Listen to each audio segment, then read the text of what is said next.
প্রিয় দর্শক, তো আমরা আজকে আইছি মাংসর নিগা। তো মাংসর এনে একটা দোকান আছে, দোকানে যাই আমরা মানে কিছু কিনবো। আর প্রচুর গরম দিছে, গরমের জন্য ঠান্ডা খাওয়া লাগবো। ঠান্ডার জন্য গেছি আমরা ঠান্ডা কেনার জন্য। তো ঠান্ডা কিনবো এখন। ওই যে ঠান্ডাটা হাতে দেখতেছেন আমার পার্টনারের।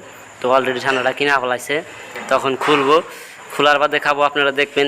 এইরকম গরমের জন্য আজকে মজা খাইতেছি পুরা ওয়াও, এক কথায় বলতে গেলে। তো আমরা আজকে গেছিলাম গরুর মাংস নিয়ে যাই দোকানে। আজকে মজা খাইতেছি, মজাটা দেখেন কীভাবে খাই আর কী এর জন্য খাইলাম। অবশ্যই দিশা পাইছেন, আজকে খুব রোদ সবখানেই কম বেশি ভালোই উঠছাল। আমাদের এখানে 34 ডিগ্রি সেলসিয়াস উঠছাল। তো তার জন্য আজকে খুব গরম গেছে, গরমের জন্য আজকে মজা খাইতেছি। তো আপনারা তো জানেনই গরম হলে কীরকম শরীরের কন্ডিশনটা হয়। তো কন্ডিশনটা অল্প ভালো করার জন্য ঠান্ডা খাইতেছি। তো ঠান্ডা তো খাইতেছি দেখতেছেন, হাফ লিটার নিয়েছি দুজন মিলা। তো খাইতেছি দেখেন।